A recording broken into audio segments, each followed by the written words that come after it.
everybody, it's Doc Green, the Road Scholar, coming at you. Got me a new hat today. Going to be in the merch shop here pretty soon. Yep, I'm creating a merchandise shop. But I like this one with diesel addiction. I want to do some different designs and everything, but this is one of my first hats. On the back of it, you can see it's got the Road Scholar emblem with the cross on it. See what you think of that one. Anyway, guys, give me a comment below. Tell what you think of that hat. Going with that one, I got a couple of others in design too, and a couple of shirts and everything we're coming out with. But that's neither here nor there. I'm going to tell you all a little bit about some CDL news today. I40, a lot of you guys that have been across Tennessee, going from Arkansas into Tennessee or vice versa, have probably seen it. They got the bridge shut down. It was a crack on the bridge. And guys, I don't know what they call a crack, but as you can see, because I'm going to post a picture right here,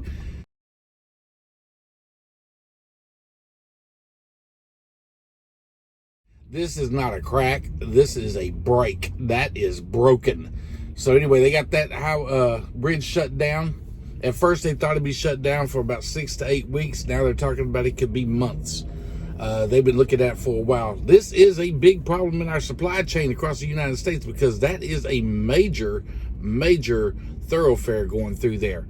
Which to me, I've always thought they need to expand out the highway going through Arkansas from Memphis anyway. I mean, that 2-lane highway going each way, 4 lanes, 2 each way, that's just way too small for that much traffic to be traveling on. That highway is destroyed, it's getting tore up. So hopefully when they do some of this bridge work, sooner or later they'll get into repairing that highway and expanding it on both sides, because that's, like they said, that's a major thoroughfare, and for it to be down to that kind of traffic on those kind of lanes and everything, they need to expand that out.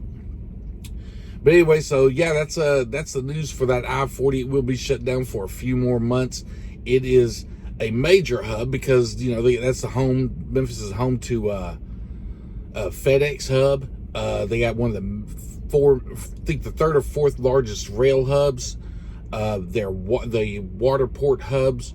It is a major thing. And by the way, not only can they not use the bridge for trucks, no water traffic, no boats going up and down the river either. So that's going to slow transportation down quite a bit. They got to get this thing fixed. Anyway, that's just a little update. So if you're going up I-40 and you're heading over to Memphis, Arkansas, or Arkansas to Memphis, then you may want to find another way around that thing, because it is a back up. I think the other day it was like 2 hours back up trying to get around that. I'm sure they're diverting traffic a little bit better now, I hope. But you may want to go ahead and plan accordingly. I go ahead and plan that out, so I wouldn't be wasting so much time doing that. Okay, another news today. I had a an off-duty police officer ended up pulling 2 ladies out of a truck that had went off the road, flipped over. The officer broke a window out of the truck and pulled one of the ladies out, couldn't get the other one out. They had to wait till fire and rescue to get there and cut her out of the cab and everything. I'm going to put a picture of that right here so you can see what that truck looked like.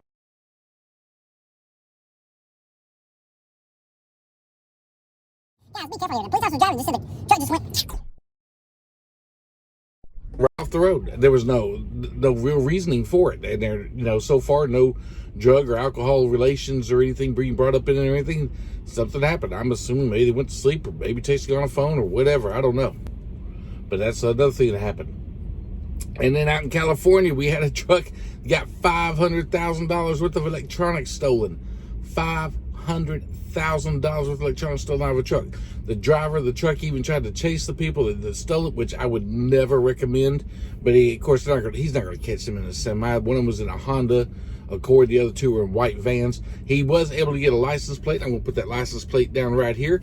And if anyone has any information across the United States and you're looking at this podcast, please call, I forget the name of the county, King County, and talk to Detective Joshua Hunt for any information leading on this plate that I'm fixing to post right here.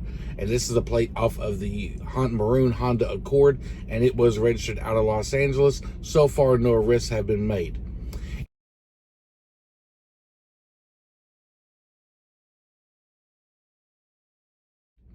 Anyway, guys, that's the news for today. And I hope that helps some of you out, gives some of you some things to think about while you're out here. Load safety, security, staying aware on the road so you don't have an accident go off.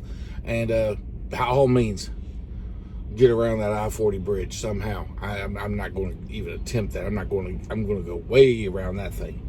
because I know that the highways around the little smaller highways, you get a whole bunch of trucks and traffic and everything, and you might as well just try to get across the bridge because it's going to get backed up a while. So, look on your maps, look on your GPS systems, and route a way around that if you can. All right, guys, that's it for this episode, and I am gone. Again, don't forget to hit subscribe and like below. If you like some of the comments, comment below too. Let me know what y'all want to hear about. Anyway, I'm out. Have a good one.